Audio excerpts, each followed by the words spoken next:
जो again 8 marks के लिए है। अभी शुरुआत के 7-8 लेक्चर में बेटा हम जानबूझकर यही टॉपिक सीखेंगे, जिसका लॉजिक ये है कि अगर कोई कहीं पे किसी की दिवाली की सॉरी वैकेशन अगर जून में खत्म हो, किसी का जुलाई 15 तक खत्म हो, तो उसका बहुत ज्यादा नुकसान नहीं होना चाहिए। तो हम ऑप्शन वाले टॉपिक पहले सीख रहे हैं, और आप में से जो लोग रेगुलर हो उनको पेपर और इजी जाएगा 2-2 बार पढ़ के, बोल दो ऑप्शन वाले टॉपिक सीख के। तो आज का जो टॉपिक मैं सिखाने वाला हूँ, फोटो पण काढा आणि हे पण दोन्ही, ठीक है। तो ओंकार,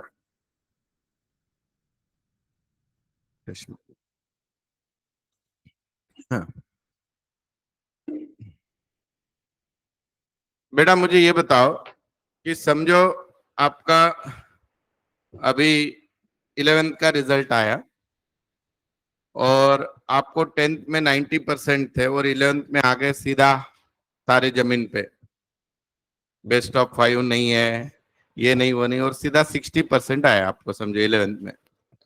फिर पापा आपका रिजल्ट लेकर खड़े हैं, देख रहे हैं क्या क्या क्या क्या नहीं, तो पापा क्या करेंगे उसके बाद बोलो? लॉजिकली तो धोना चाहिए, हैं?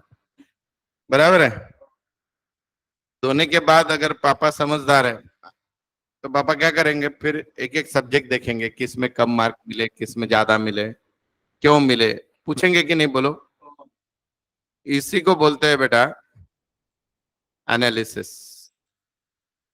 क्या बोला जाता है बेटा इसको अकाउंट में? एनालिसिस। और एनालिसिस के बाद आपके पापा क्या करेंगे कि भैया इतने मार्क्स कम गिरने के रीजन क्या है। ऐसे भी हो सकता है कि कुछ सब्जेक्ट में ज्यादा मार्क्स मिले, कुछ सब्जेक्ट में कम, तो वो आपको पूछेंगे, फिर आप बोलोगे आओ नहीं सगळ्यांनाच कमी मिळाले, जो पहला रीजन तुम्हारा। फिर दूसरा तुम बोलोगे अरे पेपर आउट ऑफ सिलेबस आया। तिसरा रीजन हो सकता है, तुम्हाला आहे ना लक्षात, आपण त्या लग्नात गेलो होतो, आपल्या घरी लग्न होतं, माझा अभ्यास झाला नाही। चौथा रीजन, नाही नाही मी आजारी होतो ना त्या दिवशी, हाँ। पांचवा रीजन, हमारे कॉलेज में चेकिंग अच्छा नहीं करते, right. So all these are what? Interpretation बेटा। इसको क्या बोला जाता है? इंटरप्रिटेशन। तो हमारे अकाउंटिंग में क्या होता है बेटा, whenever we do accounting, तो हमारे अकाउंटिंग की जो साइकिल है बेटा, वो शुरुआत होती है इस वर्ड से। जब क्लास 11 स्टार्ट हुआ था, क्या हुआ बेटा? ट्रांजैक्शन। ट्रांजैक्शन होने के बाद उनकी क्या की गई बेटा? जर्नल, या उसको कहां पे लिखा गया बेटा? सब्सिडियरी बुक में। फिर बेटा वो सारे ट्रांजैक्शन कहां पे चले गए बेटा? लेजर में। लेजर में जाने के बाद ये सब साल भर चलता रहा, 365 दिन। और फिर आ गई कयामत की रात, यानी 31 मार्च। 31 मार्च को हमने सारे लेजर क्लोज किए और 80% टैली हो गए, बचे हुए 20 की लिस्ट बनाई, उसको क्या बोलते हैं? Trial balance. और ट्रायल बैलेंस पे से हमने बनाया फाइनल अकाउंट। फाइनल अकाउंट को ही बोला जाता है बेटा, इसमें जो बनते हैं उसको बोलते हैं फाइनेंशियल स्टेटमेंट।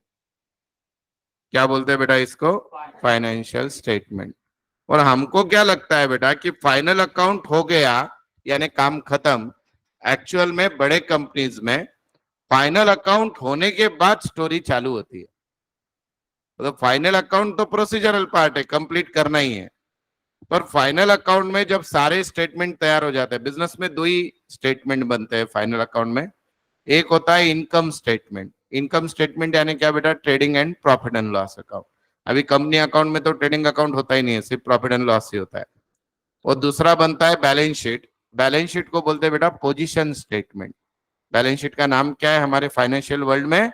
Position statement.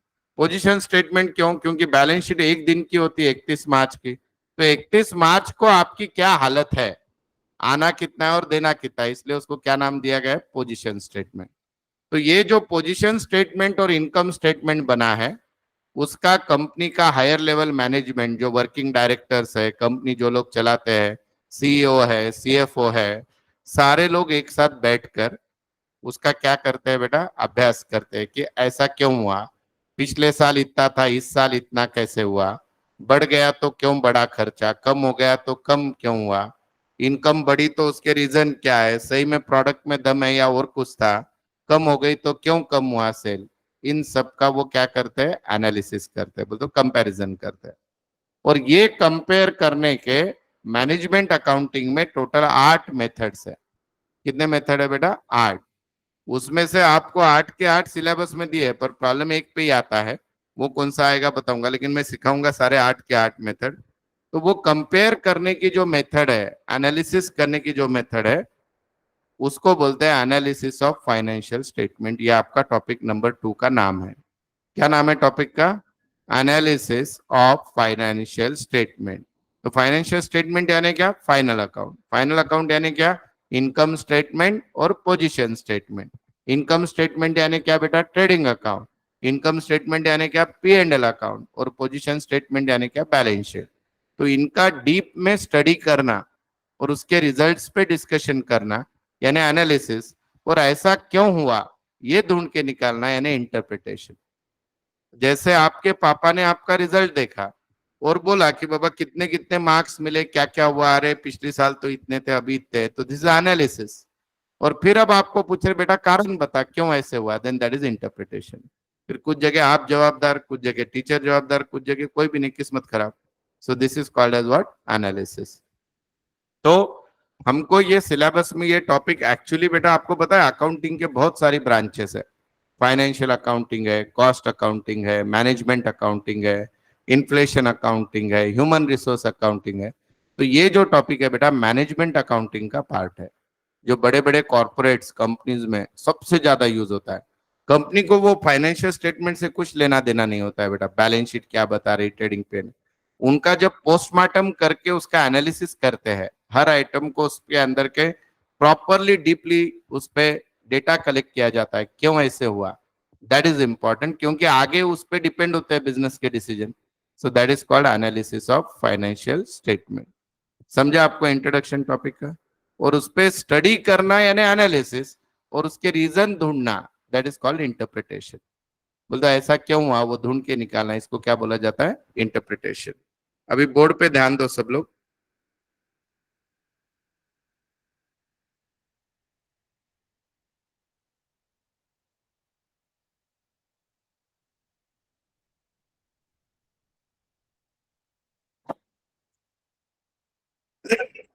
बहुत मजा आने वाला है इस थ्योरी सीखने में भी और न्यूमेरिकल में भी। बहुत अच्छा टॉपिक है ये।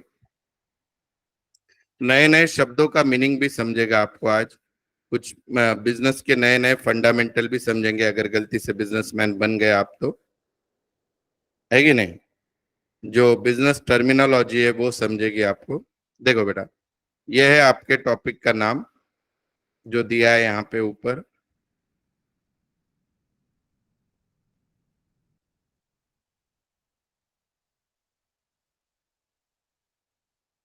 क्या नाम है बेटा, एनालिसिस ऑफ फाइनेंशियल स्टेटमेंट।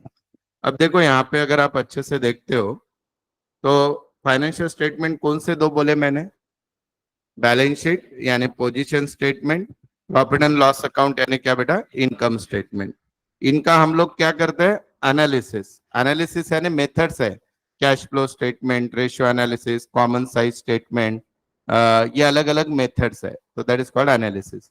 और उस रिजल्ट से हम लोग उसका मीनिंग निकालते हैं, एक्सप्लेनेशन निकालते हैं, ऐसे क्यों हुआ, उसको क्या बोला जाता है, इंटरप्रिटेशन। अब ये करने का फायदा क्या होता है, means what is the objectives. तो टोटल कितने ऑब्जेक्टिव्स दिए बेटा, 7। पहला ऑब्जेक्टिव क्या है, पढ़ो इसमें क्या दिया है आपको, इट हेल्प इन प्लानिंग। बोलते एक एग्जांपल कि बेटा इस साल मुझे बैलेंस शीट में दिख रहा है कि अपने को कैश क्रंच है, अब ये अगले साल कंटिन्यू होगा। तो मैनेजमेंट अभी से प्लानिंग कर सकता है कि भैया अभी से हैंड लोन ले लो किसी से, टाइम पे अपने को दिक्कत नहीं आएगी।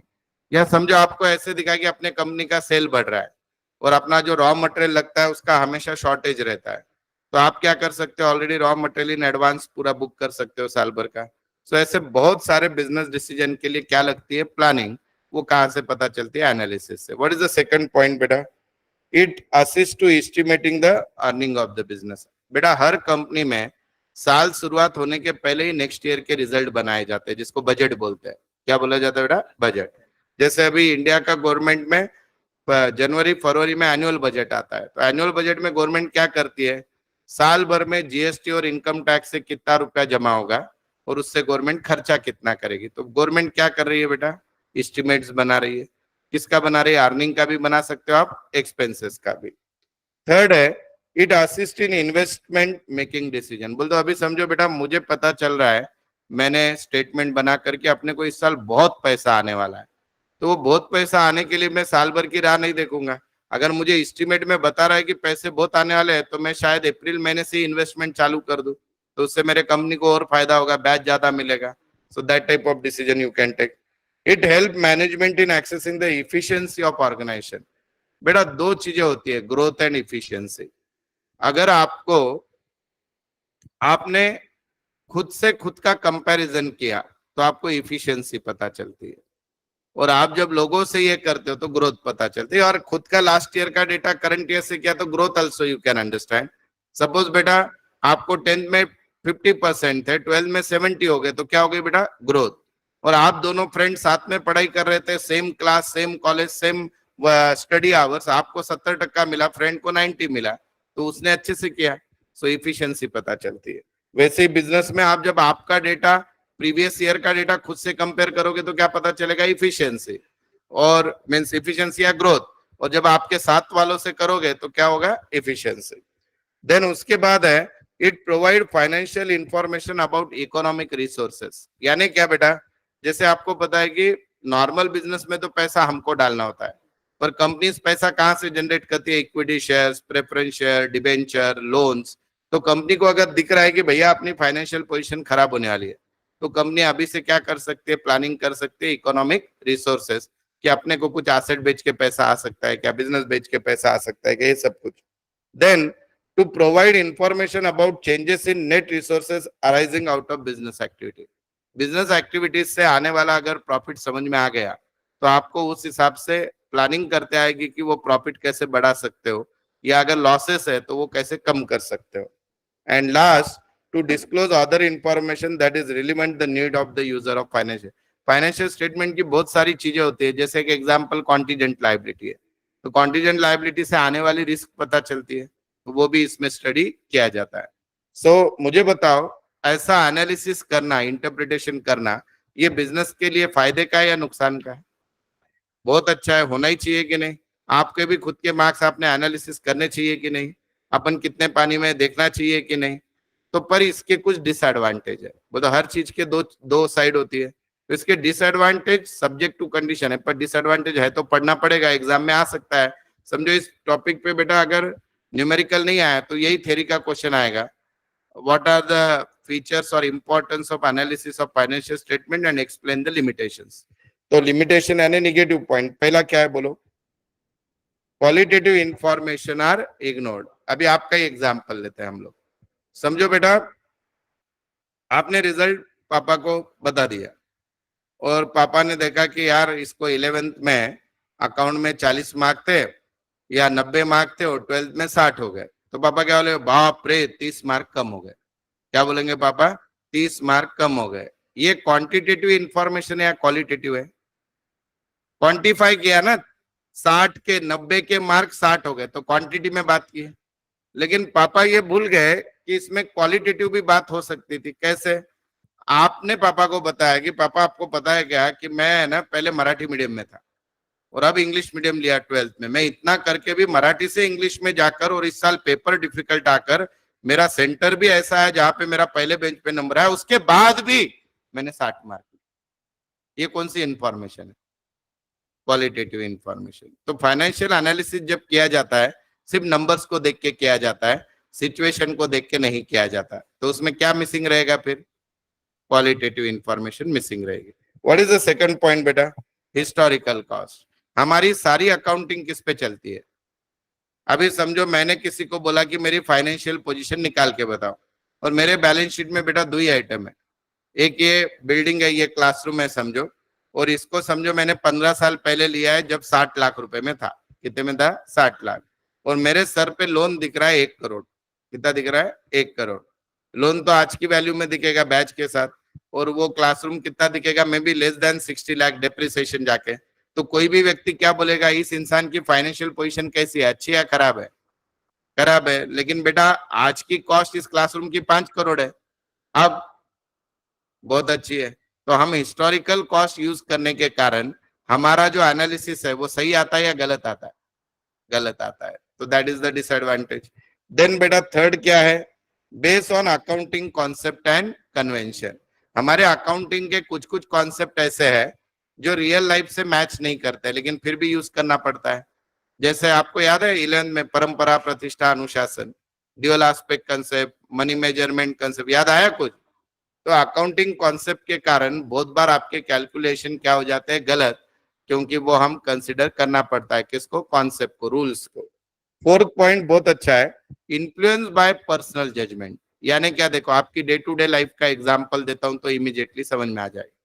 समझो बेटा, आज मैं इससे मिलने जाने वाला हूं, और ये इसका, मेरी इसकी कोई पहचान नहीं, ये आपका दोस्त है, और इससे मिलने के पहले इसने मुझे क्या बोला, एक नंबर से हरामखोर मानुस है, ऐसे मुझे एग्जाम्पल है।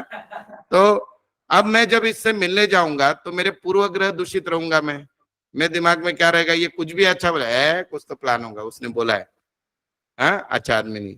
सो this is called as personal influence. कभी कभी जैसे हम बोलते हैं ना, एग्जाम्पल, पानी का ग्लास आधा भरा हुआ है, तो किसी को आधा खाली दिखता है, किसी को भरा हुआ दिखता है। So it is called as what, personal influence.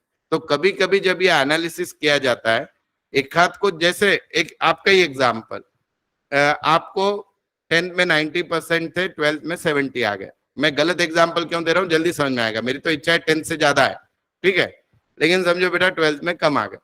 पापा दो दो दो रहे, 90 पे से 70 आ गया, बेअकली, साल भर क्या किया क्या नहीं क्या नहीं। तो पापा का पर्सनल जजमेंट क्या है, तुमने पढ़ाई नहीं की, साल भर टाइम पास किया, ये क्या, इसलिए दो रहे। मम्मी आके रुका रही है, मम्मी क्या बोल रही, अहो तो त्यावेळेस आजारी होता, बाजूच्या पोरांना बघा 40% दोन दोनदा नापास झाले, आपला पोरगा 70% मिळाला, किती भारी है। दोनों केस में रिजल्ट 70% है, लेकिन मम्मी का देखने का एंगल, माया है, माँ की ममता है वहां पे, और पापा है दो इसको तो सुधरेगा। So the thing is same, but it is influence by personal judgement. तो किसी को जीपी रेशियो 20% अच्छा लग सकता है, और किसी को जीपी रेशियो 20% गलत लग सकता है। ए, मार्केट में 50 चल रहे, तेरे 20 से क्या करूं? और किसी को लगता है अबे 20 अचीव करने को कितना लगता है मेहनत, तुझे क्या मालूम? So that is called as personal judgement. आगे क्या है बेटा, बीइंग अनकंपेरेबल। कभी कभी क्या होता है बेटा कि समझो आप है ना 12th कॉमर्स नहीं कर रहे हो, आप 12th वोकेशनल कॉमर्स कर रहे हो, जिसमें पूरे बोर्ड में 2 ही स्टूडेंट, और एक जो था उसने एग्जाम ही नहीं दी। अब आपके पापा बोल रहे तुझे इतने मार्क मिले, बाकी वालों को देख के तुम्हें, आप बोले ठहरो, बाकी वाला कोई है ही नहीं, किसका कंपेयर करके बोल रहे हो मुझे? तो बहुत बार हमारे बिजनेस से सिमिलर बिजनेस का डेटा अवेलेबल नहीं होता है, तो हम कंपेयर कर पाएंगे क्या? तो हमको इफिशियंसी समझेगी क्या? नहीं, क्योंकि सेम टाइप का बिजनेस मिला तो कंपेयर हो सकता है, ये कभी कभी होगा। स्टैटिक स्टेटमेंट यानी क्या बेटा, कुछ रूल्स बनाए हुए हैं कि बाबा जीपी रेशियो इतना अच्छा रहता है, एनपी रेशियो इतना अच्छा रहता है, लेकिन रियल सिचुएशन में वो काउंट ही नहीं होता है। जैसे कोविड के समय में सबके ही बिजनेस बंद थे, तो उस साल जीपी रेशियो सबका निगेटिव गया होगा, तो वहां पे आप स्टैटिक लगा के बैठो, तेरे बिजनेस में तो 20% मिलना चाहिए था, तो गलत हो जाता था। बराबर है। लास्ट पॉइंट बहुत अच्छा है, बोलो क्या है? Anybody knows the meaning of word window dressing? बोलो, विंडो ड्रेसिंग म्हणजे काय? कभी सुना है की नहीं शब्द विंडो ड्रेसिंग? ऐकलाय? नहीं ऐकलाय? बोलो, विंडो ड्रेसिंग शब्द कभी सुना है क्या आज तक? अरे आप रोज करते हो, बोलो आप। नहीं पता? बोलो बोलो, ऑनलाइन वालों जिंदा हो तो बोलो। 20 लोग ऑनलाइन है, 20 नहीं ज्यादा है, 28 लोग है। बोलो बेटा, विंडो ड्रेसिंग यानी क्या? चैट बॉक्स में डालो पलक, विंडो ड्रेसिंग यानी क्या? विंडो ड्रेसिंग नहीं पता बेटा? चलो आप कोई आपका एग्जाम्पल दे देता तो 1 मिनट में समझ में आया। किसी को बोलना है विंडो ड्रेसिंग?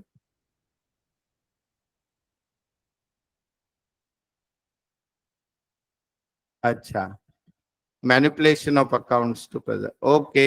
ओके बेटा, न्यू, वेरी गुड।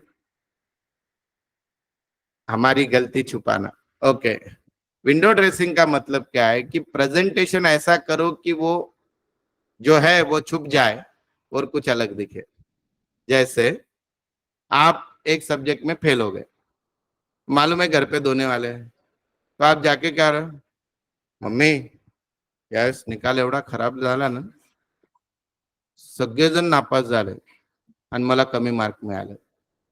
आप क्या नहीं बोल रहे हो फेल हो गए, आप क्या बोल रहे हो कमी मार्क मिले, कम मार्क्स मिले। तो आपने क्या किया, जो रिजल्ट आपका फेल का आ गया उसको क्या प्रेजेंट किया, छुपा दिया, कम मार्क्स मिले। इसको क्या बोलते हैं बेटा, विंडो ड्रेसिंग। विंडो ड्रेसिंग का मीनिंग क्या होता है बेटा, बहुत आदमी, एखादी सुंदर एखादी लड़की बहुत मोटी 110 120 किलो की है, पर भगवान की दया से चेहरा बहुत अच्छा है, तो वो भी कैमरे के अलग अलग एंगल से, वीवो ओप्पो से, हैं? और उसने क्या किया, खाली ऐसे चेहरे की सेल्फी निकाल के डाल दी, तो उसमें वो लड़की बहुत सुंदर दिखेगी। ये क्या हो गया, विंडो ड्रेसिंग। अब गधे के वैसा मत बोलना, विंडो में खड़े रह के जब फोटो निकालते हैं तो विंडो ड्रेसिंग बोलते हैं। विंडो ड्रेसिंग यानी क्या बेटा, in fact it's a window dressing.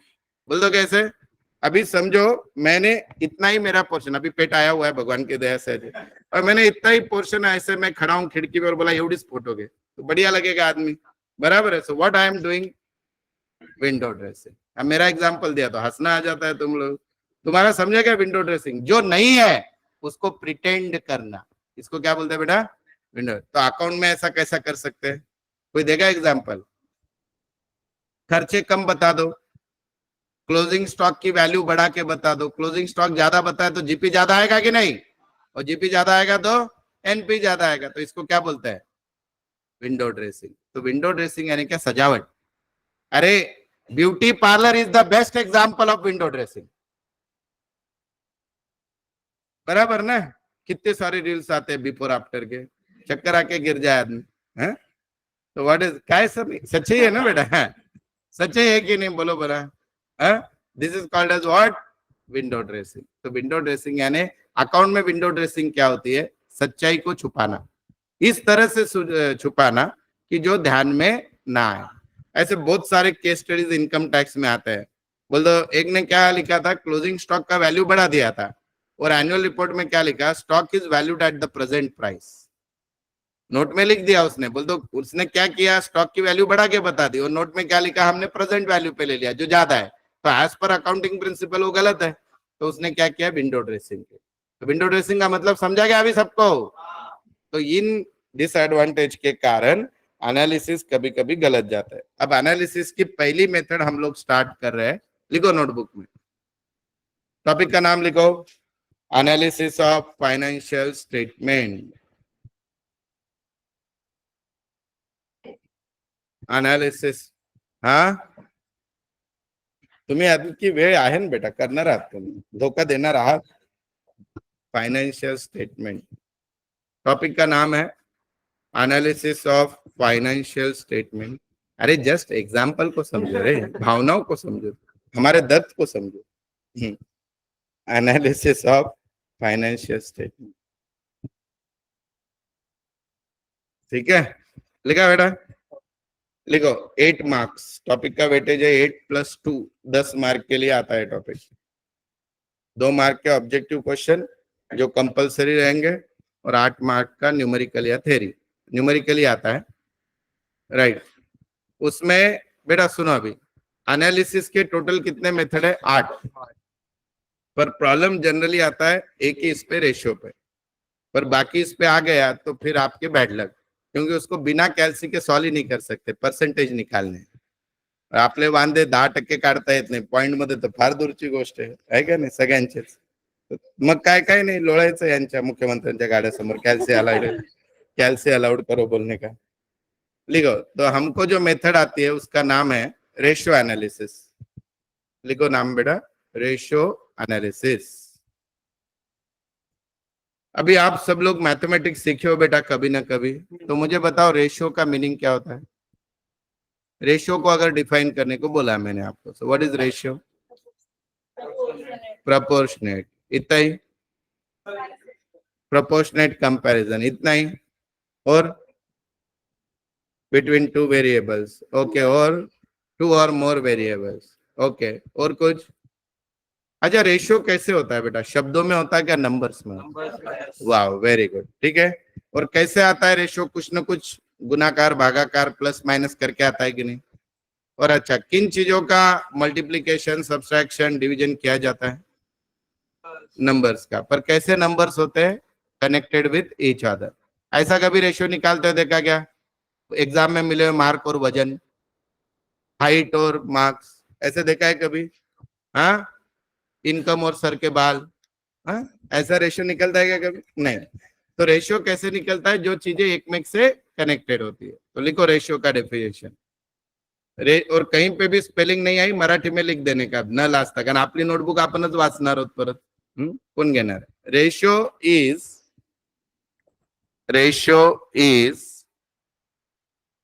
a mathematical ratio is a mathematical equation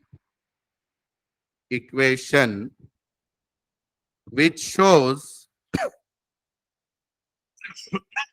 which shows relationship between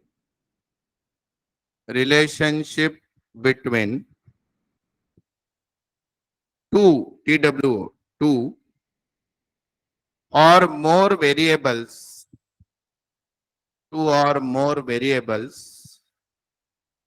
which are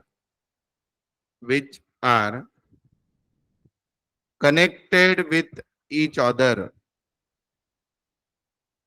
which are connected with each other, which are connected with each other.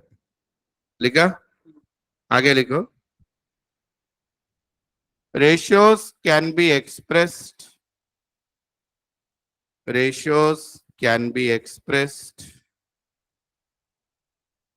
in percentage,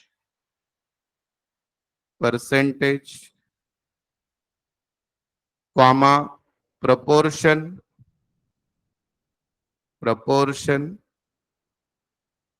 and times, TIMES. Ratio कैसे निकालते हैं? Into 100 रहा तो percentage, compare करना है तो 3:1, 5:1, इसको proportion बोलते हैं। और कोई चीज कितने प्रमाण में है बताना है तो times, 5 times, 3 times, that is called times. अब लिखो next paragraph. Financial ratios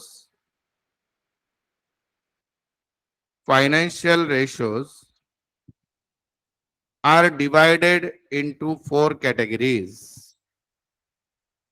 Financial ratios are divided into 4 categories. Number 1, एक के नीचे एक लिखो। ये आपके बुक में नहीं है कुछ भी डेटा जो मैं सिंपल करके लिख के दे रहा हूं, अपने नोट्स में भी नहीं है। Number 1, profitability ratio.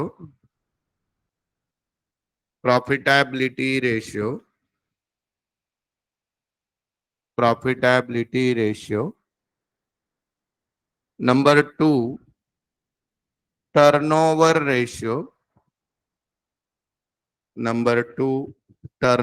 रेशियो। लिखा बेटा? Number 3, financial ratio.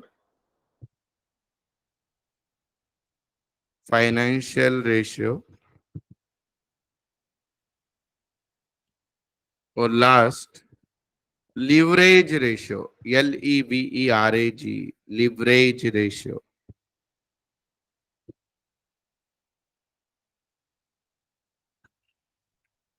अभी सुनिए बेटा, प्रॉफिटेबिलिटी रेशियो है ना, ये बिजनेस का प्रॉफिट बताता है कितना है।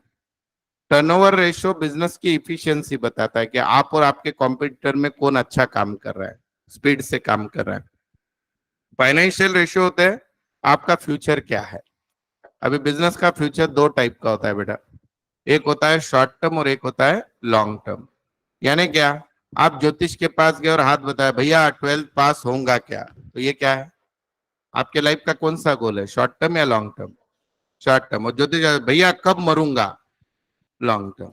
तो फाइनेंशियल रेशियो दो टाइप के होते हैं, विद इन 1 ईयर क्या होगा और लाइफ टाइम क्या होगा। ठीक है। देन लिवरेज रेशियो, लिवरेज का मतलब पता है किसी को क्लास में? लिवरेज, लिवरेज वर्ड सुना है इसके पहले? लिवरेज यानी बेटा इन्फ्लुएंस। लिवरेज यानी क्या? इन्फ्लुएंस। अभी बिजनेस में इन्फ्लुएंस का क्या कनेक्शन है? समझो बेटा मुझे 10 करोड़ रुपया चाहिए एक बिजनेस चालू करने को। मेरे जेब में सिर्फ कितना है? 2 करोड़। कितना है? 2 करोड़। और मैंने 8 करोड़ इससे ले लिया। तो कल को मुझे इससे मीठा बात करना पड़ेगा। दुश्मनी हो गई, बोले, मेरे पैसे मुझे, मैं रोड पे। तो मेरे बिजनेस पे किसका इन्फ्लुएंस है? इसका। तो दैट इज बिजनेस में जब लोन ज्यादा होते हैं तो इन्फ्लुएंस किसका होगा? लोन का। तो वो रेशियो होते हैं लिवरेज। बेटा ऐसे तो लॉजिकली आप 200 टाइप के रेशियो निकाल सकते हो बिजनेस के। ओवरऑल सिलेबस में 25-30 रेशियो देने चाहिए थे, पर महाराष्ट्र बोर्ड का सिलेबस है सिर्फ 5 से 6 दिए हैं।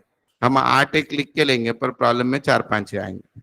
आपको कोई भी दो रेशियो निकालने को बोलेंगे 8 मार्क के लिए। कितने मार्क के लिए? 8 मार्क। फॉर्मूला साथ में लेके गए, विषय खत्म। ठीक है, नहीं बोलते याद करके लो, ऐसे दिमाग में लेके गए, विषय खत्म, ऐसा।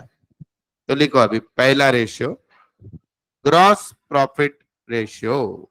लिखो बच्चा लोग, ग्रॉस प्रॉफिट रेशियो।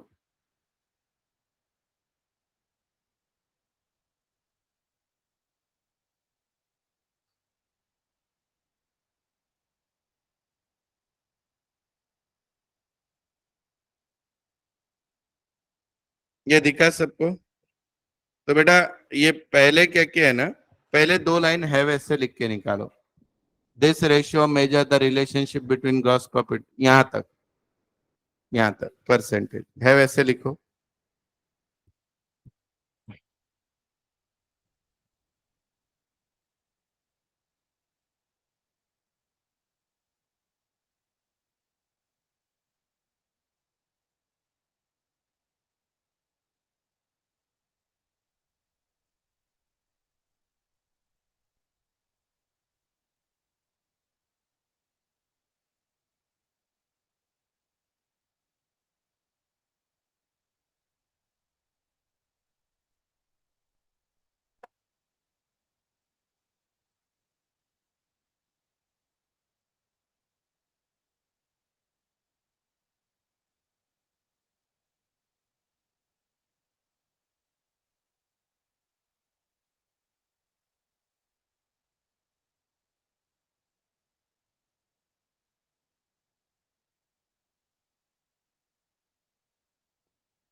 चलो आगे लिखो,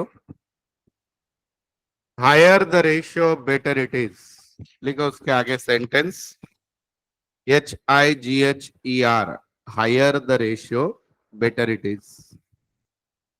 higher the ratio better it is. लिखा बेटा? अभी नीचे फॉर्मूला लिखो। Gross profit ratio is equal to, ये formula, gross profit upon net sales into 100, gross profit upon net sales into 100, gross profit upon net sales into 100, gross profit upon net sales into 100। लिखा? अभी इधर ध्यान दीजिए बेटा, देखो ये मेरे बिजनेस का ट्रेडिंग अकाउंट है और यहाँ पे मैंने, ये नॉर्मल बिजनेस है, प्रोप्राइटरशिप समझो बेटा। ओपनिंग स्टॉक है मेरा 10,000, परचेस है समझो बेटा 70,000, सेल्स है मेरा 130, लेस बेटा सेल्स रिटर्न है समझो 30,000, मेरा सेल हो गया 1,00,000, और मेरा क्लोजिंग स्टॉक है समझो बेटा 30,000। मैंने टोटल की 130, इधर चाहिए मुझे 130, तो मेरा ये कितना आया, 80 में से 130 गया 50। This is my gross profit. ये मेरे बिजनेस की क्या है बेटा, ग्रॉस मार्जिन। अब मैंने जीपी रेशियो निकालने का फॉर्मूला डाला। What is the formula of GP ratio? GP upon sales into 100। तो जीपी कितना है बेटा, 50। सेल्स कितना है, 1,30 लू या 1,00,000 लू? नेट सेल यानी सेल माइनस सेल्स रिटर्न। तो बेटा ये ग्रॉस सेल है, ये नेट सेल है, कौन सा लू? Net cell into 100। तो इसका आंसर क्या आ गया, 50%। इसका मतलब क्या है बेटा, मैं जब भी 100 रुपए की चीज बनाता हूं या बेचता हूं, उस पे मेरी ग्रॉस मार्जिन कितनी है, 50। इसका इनडायरेक्ट मीनिंग यह है कि मेरा खर्चा भी 50 है। 100 में से 50 बचता है यानी जाता कितना है, 50। या समझो मेरा जीपी रेशियो 40% आता, तो मेरी कॉस्ट ऑफ प्रोडक्शन क्या होती है, 60, और हाथ में कितना बचता है, 40। This is called GP ratio. अब आप मुझे ये बताओ, अगर मेरा जीपी अच्छा रहेगा तो लॉजिकली मेरा एनपी भी अच्छा आएगा कि नहीं? तो जीपी रेशियो इज, ये ज्यादा होना चाहिए या कम होना चाहिए? तो जितना ज्यादा उतना अच्छा। तो बेटा आप और आपके कॉम्पिटिटर हो, आपका जीपी रेशियो 40% है, उसका 50, यानी वो अच्छा कर रहा है। या आपका लास्ट ईयर का जीपी रेशियो 45 था, अभी 40, यानी आपके खर्चे बढ़ गए, अभी डाउनफॉल में आ गए आप। समझ में आ रहा है? तो इसके लिए क्या, कौन सा रेशियो निकाला जाता है, जीपी रेशियो। अभी नेक्स्ट लिखो, सेकंड, नेट प्रॉफिट रेशियो। लिखो बेटा, net profit ratio.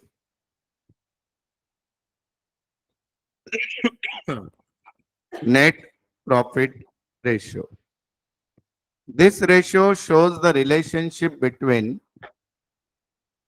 net profit and net sales. This ratio shows the relationship between net profit and net sales. ये फिल इन द ब्लैंक्स में भी आया है रेशियो। कैलकुलेट द फॉलोइंग बोल के 1 mark के लिए भी आया है और 8 मार्क के लिए भी आया है क्वेश्चन। लिखो, this ratio shows the relationship between net profit and net sales. आगे लिखो, higher the ratio better it is, HIGHER, higher the ratio better it is, यानी जितना ज्यादा उतना अच्छा, higher the ratio better it is, right? नीचे formula लिखो, net profit ratio is equal to,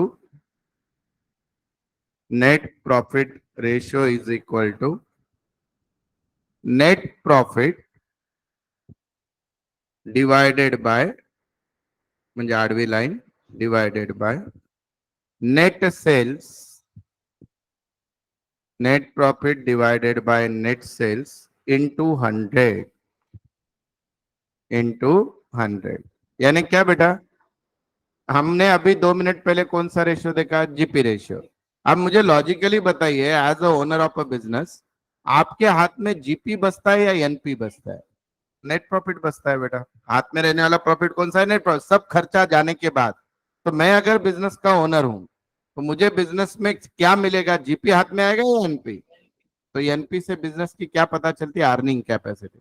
समझो बेटा मैंने बिजनेस में एनपी रेशियो 15% है या 5% है, तो मैंने वो बिजनेस करना ही नहीं चाहिए, क्योंकि मार्केट में एफडी कर दूंगा तो 9% मिलेगा, 8% मिलेगा, और बिजनेस में कितना मिल रहा है 5%। तो फुगड़ की हमाली करके 5% कौन लेगा? समझ में आया? तो एनपी रेशियो से आपको पता चलता है कि बिजनेस का हाथ में आने वाला अर्निंग, जीपी हाथ में आता है क्या?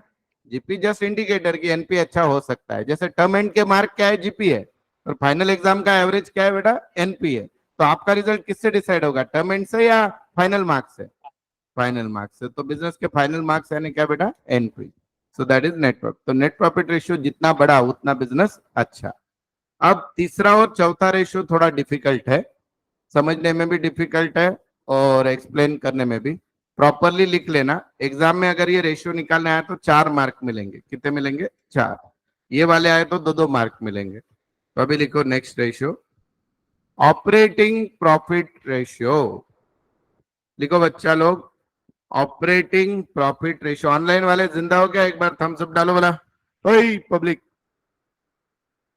ऑपरेटिंग प्रॉफिट रेशियो एक साथ डाल दिए सबने, very good.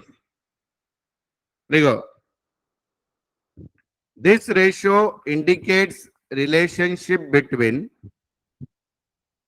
this ratio indicates relationship between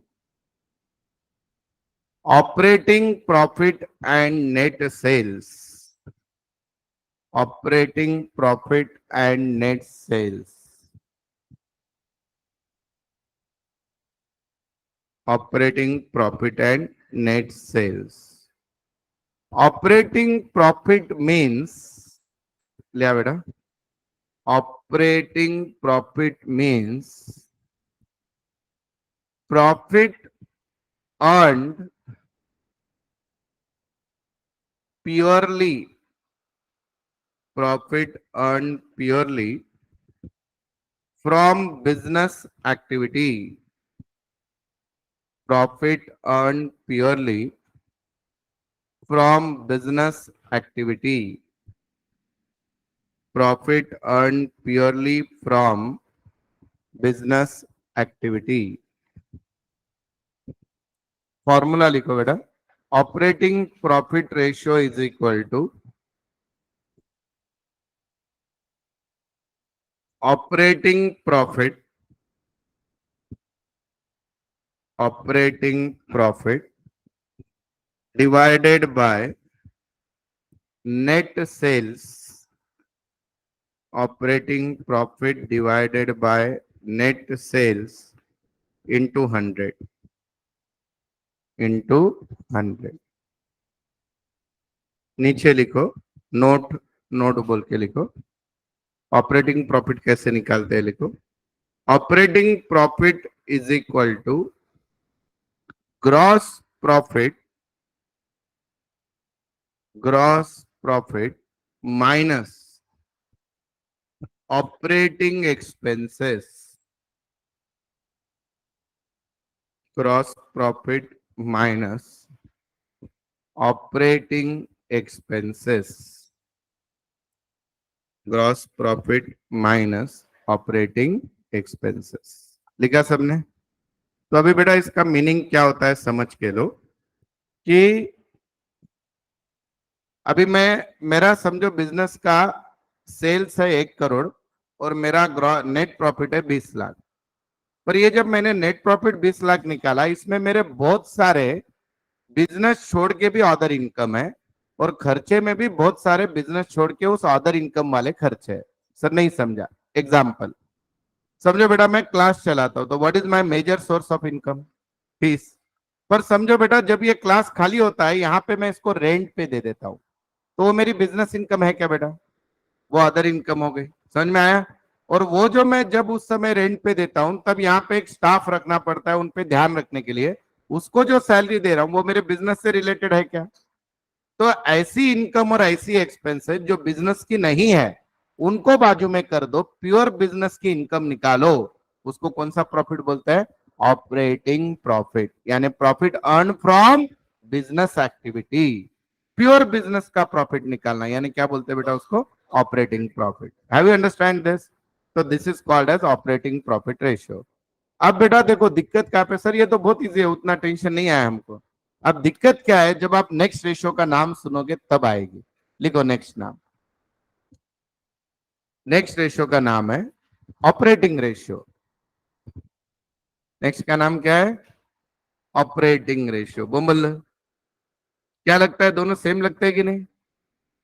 ऊपर का नाम क्या था और इसका नाम क्या है? ऑपरेटिंग। अब ये रेशियो क्या है बेटा?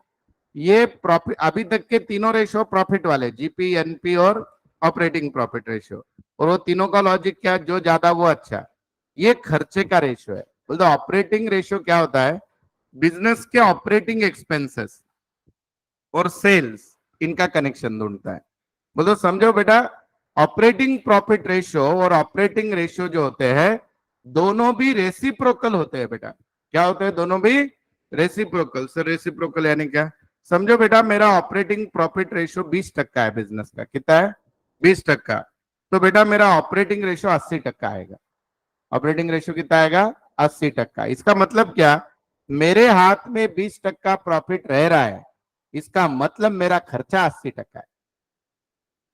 नहीं समझा?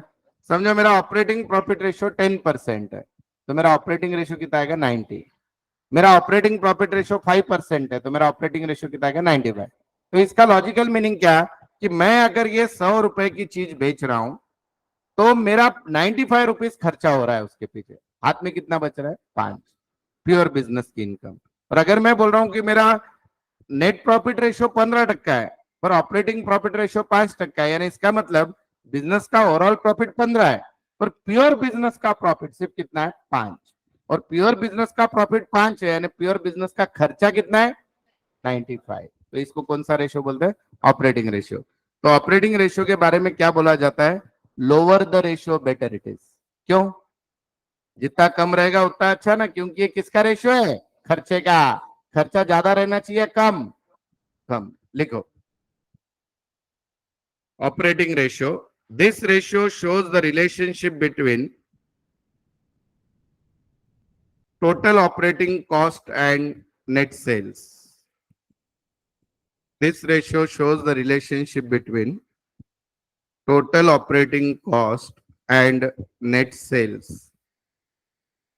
Total operating cost and net sales. Net sales.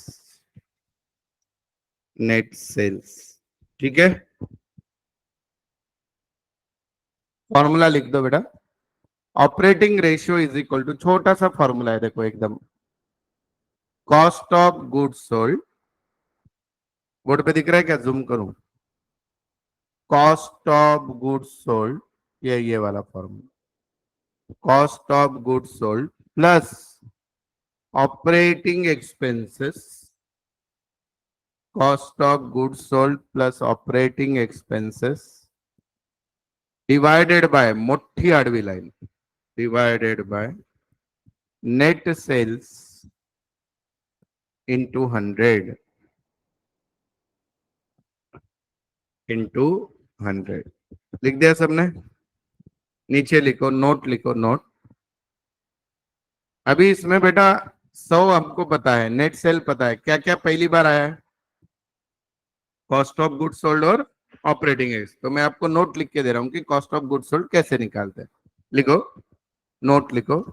Cost of goods sold is equal to, cost of goods sold is equal to,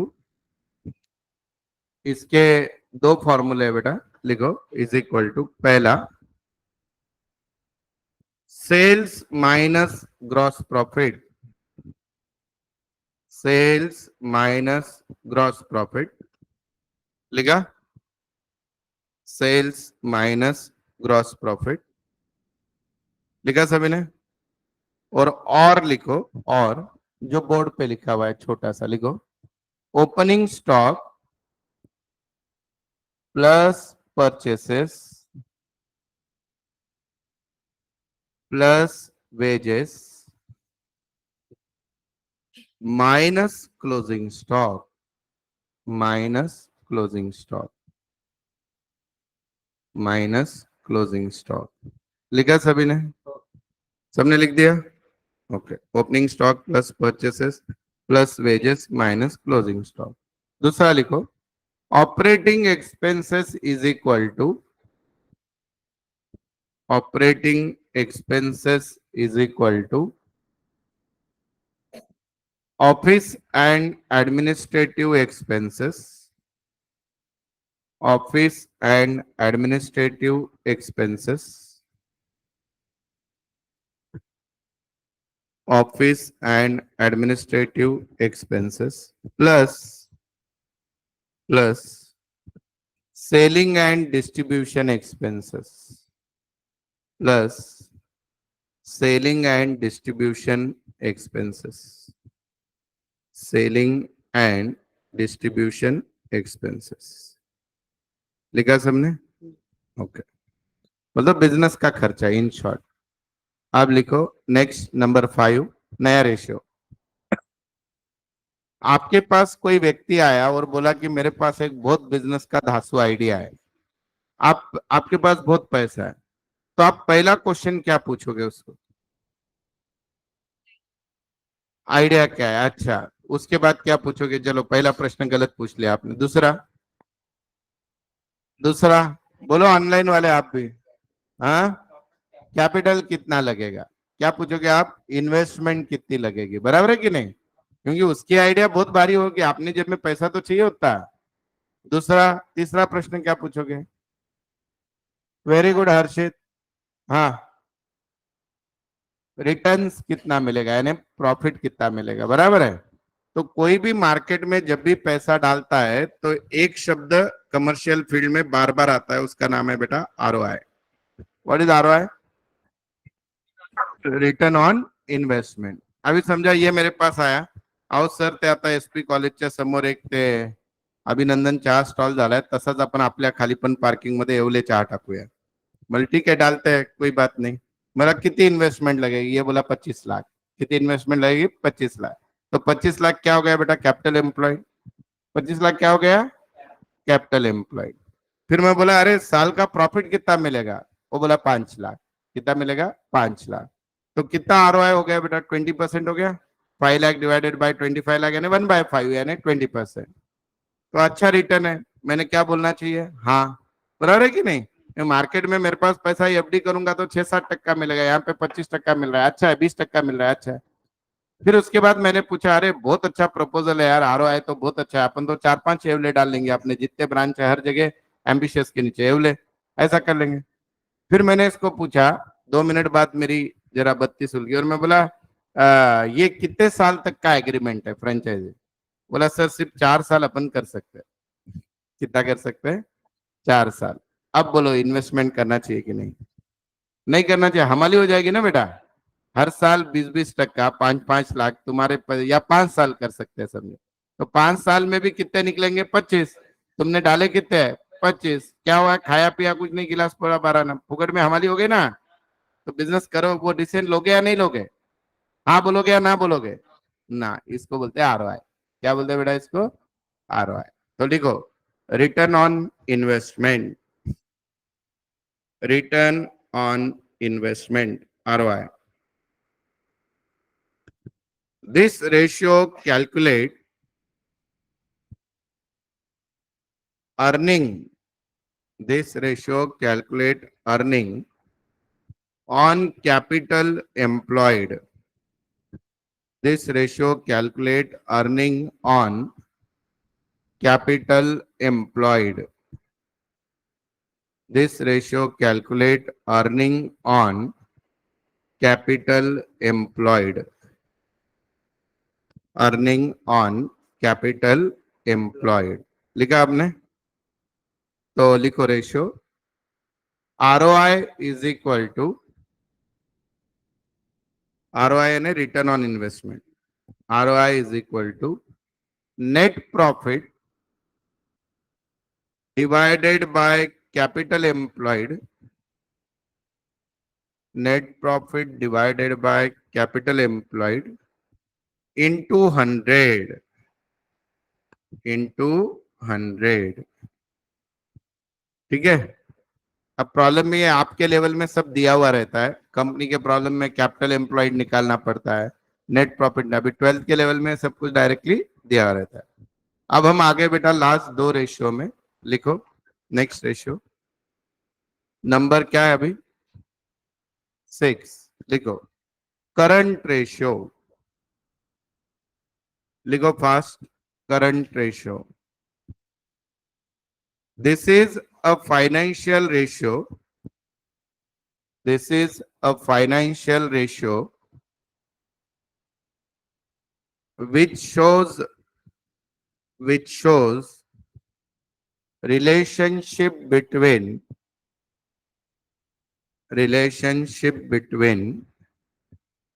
current asset and current liability, which shows relationship between current asset and current liability. लिखा बेटा? current asset and current liability. To check CHECK, to check short term solvency, to check short term solvency, to check short term solvency. Short term solvency का मतलब क्या होता है बेटा? कि आने वाले एक साल में तुम भीख मांगोगे या अच्छे रहोगे। बिजनेस में शॉर्ट टर्म का meaning within 1 year, long term यानी मोर देन 1 ईयर। आगे लिखो, this ratio is also called as, ये फिल इन द ब्लैंक्स को आया था बोल के लिख के दे रहा हूं। This ratio is also called as working capital ratio. This ratio is also called as working capital ratio. इस रेशियो को कौन सा रेशियो बोलते हैं बेटा? Working capital ratio. लिखा? Working capital ratio. The standard ratio, the standard ratio is 2:1. The standard ratio is 2:1. 2 दोन टिम्ब एक, 2:1। लिखा? 1/2 मत लिखो गधे लोग। लिखा? अभी लिखो नीचे formula, current ratio is equal to, formula लिखो, current ratio is equal to current asset, current asset upon current liability. Current ratio is equal to current asset upon current liability. अभी प्लीज ध्यान से सुनो, बहुत इंटरेस्टिंग रेशियो है।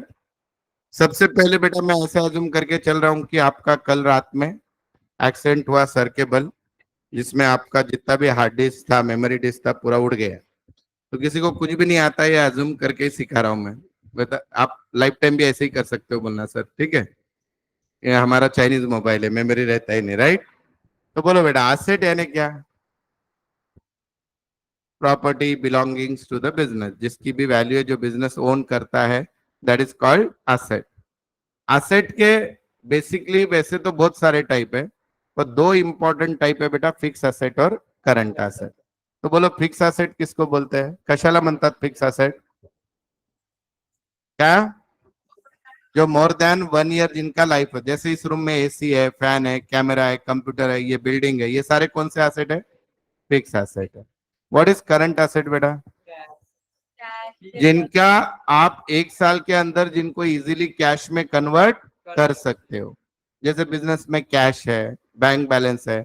आप सब लोग मेरे कौन हो? सन्डी डेटर्स, बिल्स रिसीवेबल है, आपसे पीडीसी मिला है, पोस्ट डेटेड चेक, या फैक्ट्री में छोटे छोटे इक्विपमेंट्स है जो हर साल लगते हैं, loose tools, short term investment, prepaid expenses, ये सारे क्या है बेटा? Current asset. जो एक स्टॉक सबसे बड़ा करंट एसेट है, जो एक साल के अंदर रियलाइज हो सकता है। वैसे ही बेटा लाइबिलिटी यानी क्या? लाइबिलिटी यानी क्या? जो आप देना लगते हो। अब लाइबिलिटी भी बेसिकली दो टाइप की होती है, long term liability and short term. अब समझो बेटा, इस क्लास के लिए मैंने एक लोन लिया है 10 साल से, तो वो कौन सी लाइबिलिटी होगी? Long term. पर मैंने एक लोन लिया है, फ्रेंड से अभी अर्जेंट मांगे 5 लाख दे, मैं 2 महीने बाद दे दूंगा, तो ये कौन सी है? Short term.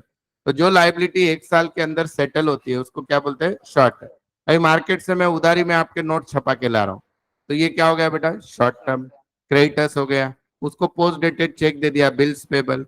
बैंक को बोला मुझे बीच में रुपया लगता है, गारंटी पे दे दो, बैंक को ओवरड्राफ्ट, ये भी क्या है? Short term. तो ये लिस्ट है बेटा करंट असेट और करंट लायबिलिटी की, अगर आपको जिनको नहीं आता है, ये इतने करंट असेट और करंट लायबिलिटी है। इसमें के कोई शब्द का मीनिंग नहीं पता है तो बोल दो, बिंदास पूछिए। सबसे पहले करंट असेट यानी कोई भी बिजनेस की चीज जिसकी वैल्यू है और जो 1 साल के अंदर आप कैश में कन्वर्ट कर सकते हो उसको क्या बोलते हैं? Current asset. तो करंट असेट के एग्जाम्पल क्या क्या दिए देखो। सन्डी डेटर्स, डेटर्स यानी आप सब लोग जिनसे मुझे पैसा आना है। लूज टूल पता है, छोटी छोटी चीजें, इक्विपमेंट होते हैं जो बार बार लाने पड़ते हैं, स्क्रू ड्राइवर, हथौड़ा वगैरह। बिल्स रिसीवेबल यानी इसने मुझे चेक दिया है परसों का, तो वो मेरे लिए क्या है? Bills receivable. फिर क्या है बेटा? अभी ऑफिस में कैश पड़ी है 10 लाख, वो क्या हो गया? कैश। बैंक में 5-6 करोड़ पड़े हैं, बोलने क्या जाता है, वो क्या हो गया? Bank balance. उसके बाद इन्वेस्टमेंट इन मार्केटेबल सिक्योरिटीज, बोलते जो आज के आज बेच के पैसा मिल सकता है उनको इन्वेस्टमेंट। शॉर्ट टर्म लोन, मैंने पंकज सर को उधार दिए समझो 5 लाख, कल कभी कोई दे देंगे तो शॉर्ट टर्म लोन्स। उसके बाद क्या है बेटा? दुकान का स्टॉक। और उसके अलावा क्या है? प्रीपेड एक्सपेंसेस, यानी जो खर्चा हमने एडवांस में दे दिया, स्टाफ को सैलरी दे दी 3 महीने की, बाद में दे दो, तो that is prepaid expenses. Current liability की लिस्ट देखो। सन्डी क्रेडिटर्स बोल तो हमारे सप्लायर। बिल्स पेबल, मैंने लोगों को पीडीसी दिया है, पोस्ट डेटेड चेक। बैंक को ड्राफ्ट, बैंक का बैलेंस निगेटिव। फिर बेटा इनकम, आप में से बहुत से लोगों ने 31 मार्च को ही 12th की फीस भर दी थी, वो मेरे लिए क्या थी? पिछली साल की लाइबिलिटी थी, income received in advance. Short term loan मैंने किसी से लिया, टैक्स का पेमेंट बाकी है, खर्चे बाकी है, salary, light bill, internet bill कुछ भी नहीं दिया है, सब बाकी है, तो वो क्या है? फारस फकाट है ऐसा बोलू ना, क्या एग्जाम्पल है ये। Outstanding expenses. अनक्लेम डिविडेंड यानी डिविडेंड डिक्लेयर हो गया पर दिया नहीं, that is called unclaim dividend. तो बेटा करंट एसेट और करंट लायबिलिटी का रिलेशनशिप देखा जाता है। अगर मेरे बिजनेस में करंट एसेट 20 लाख के है और करंट लायबिलिटी 10 लाख की है, तो मेरी 1 साल के अंदर की पोजीशन अच्छी है। 1 साल बाद मेरे बिजनेस को कोई खतरा नहीं है, बोलते इमीडिएट पीरियड में बिजनेस को कोई खतरा नहीं है। तो मेरा ये प्रश्न है आपको, ये इक्वल भी रहा तो कोई खतरा नहीं होता था ना? बोल तो क्या? करंट असेट 10 लाख के है समझो, और करंट लायबिलिटी भी समझो 10 लाख होती, तो भी अच्छे ही है कि नहीं बोलो? फिर क्यों बोला है 2:1 होना चाहिए? जरा दिमाग लगाओ, सोचने पे मजबूर हो तो जल्दी समझेगा। हाँ बेटा, इक्वल असेल तर काय होईल? समझो मैं बोल रहा हूँ कि ये 10-10 लाख ही होते हैं, करंट असेट भी 10 लाख, करंट लायबिलिटी भी 10 लाख, तो क्या होता बेटा? अरे हे एक्सपेन्सेस चालूच नाही, आपण करंट असेट आणि करंट लायबिलिटी बद्दल बोलतोय का नाही? त्यात सगळे आले, क्यों ऐसे होना चाहिए? नहीं, ऑनलाइन वाले भी दे रहे हैं आंसर। बेटा क्यों होना चाहिए ऐसे? नहीं दे रहे क्या? मैं ऐसे ही बोलूं? चुप। हाँ बोलो। अरे बेटा इसलिए होना चाहिए, this is called safe guard. Safe guard यानी क्या बेटा? मेरे करंट असेट समझ 10 लाख के ही है और करंट लायबिलिटी भी 10 लाख की है, और मेरे करंट असेट में 6 लाख रुपए का सिर्फ स्टॉक है, और मैंने आज सोचा कि दुकान बंद करना है, तो मुझे 6 लाख के 6 लाख मिलेंगे क्या? मेरी मजबूरी है तो लोग 2 लाख में मांगेंगे, 1 लाख में मांगेंगे, पर एटलीस्ट मुझे मेरे सारे करंट असेट के मिलके आधे तो रुपए मिल जाएंगे कम से कम। तो इसलिए 20 लाख के करंट असेट है, मरे सो मरे हालत में 10 तो मिलेंगे। और मेरे पे कर्जा कितना है? 10। जिनको देना है वो कम करने वाले हैं क्या? नहीं, लेकिन जो आने वाले हैं वो कम हो सकते हैं कि नहीं? वह सिनारियो में 50% होंगे, तो एटलीस्ट मैं दे सकता हूँ कि नहीं? इसलिए इसका मार्केट में स्टैंडर्ड रेशियो क्या पकड़ते हैं? 2:1। बोलते अगर आपका करंट रेशियो 2:1 के ऊपर है, तो बोलो समझ आपके लेडीज के लिए एग्जाम्पल, घर पे आज मेहमान खाना खाने को आने वाले 10 लोग, और मम्मी ने बोला आज आमरस बनाना है। अब आमरस का ऐसा है कि 10 लोगों के लिए समझो, 10 लोगों ने 2-2 कटोरी भी अगर आमरस लिया तो 20 आम लगते हैं समझो। तो मम्मी एग्जैक्ट 20 लाएगी या 30 लाएगी बताओ? 30 लाएगी। किसी को आमरस अच्छा लग गया तो अपनी इज्जत का पंचनामा नको है, बस इतना ही था, नहीं बोल सकते हम। तो मम्मी ने क्या किया? Safe guard. So that is your current asset must be always more than your current liability, and how much more? It should be twice. क्या होना चाहिए बेटा? ट्वाइस। समझ में आया? चलो लास्ट रेशियो लिख दो आज का, मतलब सिलेबस का ही लास्ट रेशियो, फिर इसके प्रॉब्लम आएंगे। अब लिक्विड रेशियो, उसके नाम दिए देखो, liquid quick oblique acid test ratio.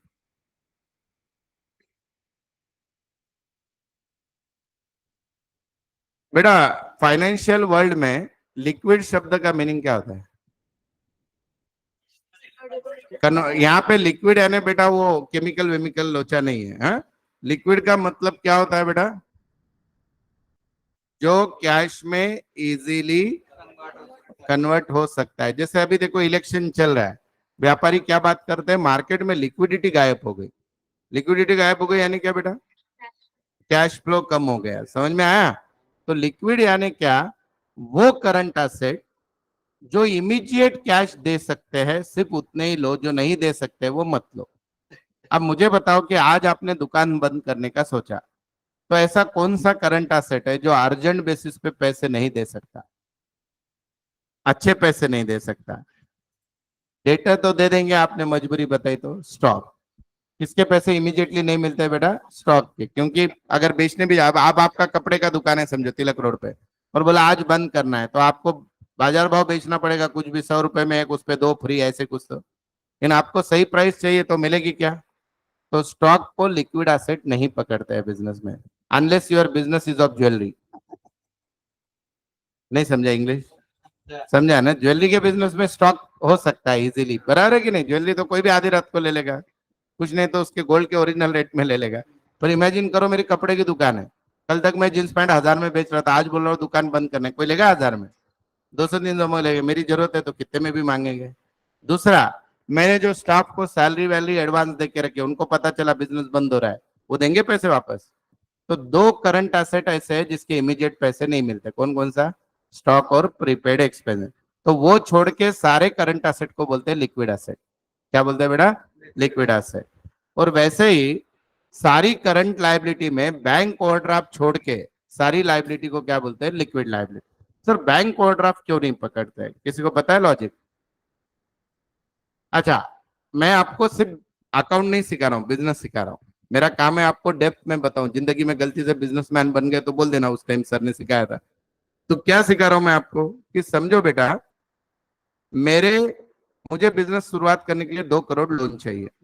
मैं क्या बोलूंगा बैंक के पास, मुझे 2 करोड़, बैंक बोलेंगे कुछ तो गिरवी रखो, मॉर्गेज करो। मैं बोला मेरा एक घर है 5 करोड़ का, ले लो लोन दे दो, दे दिया बैंक। अब बिजनेस चालू हो गया, मशीनरी ला ली, फिर मैं बैंक के पास गया, अरे रोज खेलने के लिए भी पैसा चाहिए, वर्किंग कैपिटल। तो बैंक बोले अब तो तुम्हारा लोन का लिमिट भी हो गया। बोला यार मुझे थोड़ा ओडी फैसिलिटी दे दो। कौन सी फैसिलिटी?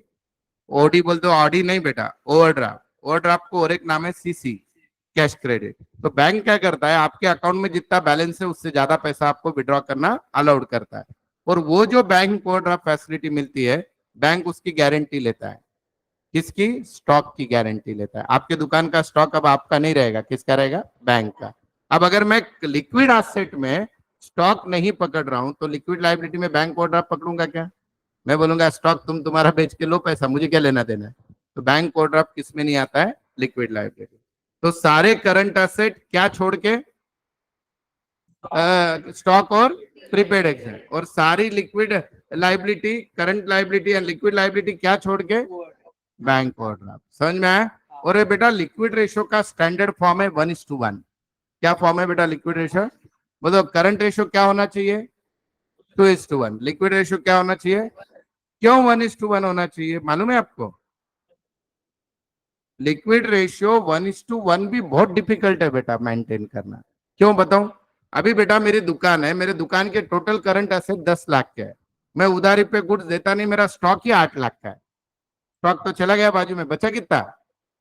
2 लाख। और मेरे देने जो है लिक्विड लाइबिलिटी वो अराउंड समझो बेटा 4 लाख है। तो 2 लाख 4 लाख, आंसर क्या आएगा? 0.5:1। ये लिक्विड रेशियो 1:1 मेंटेन करना भी डिफिकल्ट है। इसलिए इसका दूसरा नाम इंग्लिश में क्या दिया है, पढ़ो। Acid test ratio. ऍसिड टेस्टला मराठीत काय म्हणतात? तारेवरची कसरत। वेरी डिफिकल्ट टू मेंटेन, इसलिए इसका दूसरा नाम क्या दिया है? Acid test ratio. तुमको जो सर ये टॉपिक सिखा रहे हैं ना, उन्होंने एमफिल किया है रेशियो एनालिसिस पे। मैंने दुनिया के 40 कंपनी के 200 रेशियो निकाले हैं। तो उसके कारण किसी भी रेशो पे मैं 2 घंटा बात कर सकता हूँ, लेकिन आपको जितना समझे, आप तुम्हाला जेवढं झेपेल तेवढं मी सांगतोय. समझा लिक्विड रेशियो पक्के से? ओके लिखो दिस रेशियो, फटाफट लिखो, अगला लेक्चर चालू हो गया, बहुत टाइम हो गया. दिस रेशियो, अरे बाप रे पावने बार. This ratio shows relationship between liquid asset and liquid liability. Liquid asset and liquid liability. Liquid means easily convertible into cash. Liquid means easily convertible into cash. Liquid means easily convertible into cash. लिखा बेटा? आगे लिखो. Liquid ratio is equal to liquid asset upon liquid liability. Liquid ratio is equal to liquid asset upon liquid liability. Liquid asset upon liquid liability. नीचे लिखो note, liquid asset कैसे निकालते हैं. लिखो liquid asset is equal to, board पे दिख रहा है देखो, current asset minus stock and prepaid expenses. Liquid asset is equal to current asset minus stock and prepaid expenses. Stock and prepaid expenses. और liquid liability is equal to, बोलो रे भाई, एक तो उत्तर दो आज. Current liability minus bank overdraft. Current liability minus bank overdraft. Done. चलो पूरे फॉर्मूले कल पढ़ के आना, इसके प्रॉब्लम चालू हो जाएंगे. 15 प्रॉब्लम लेने अपने को.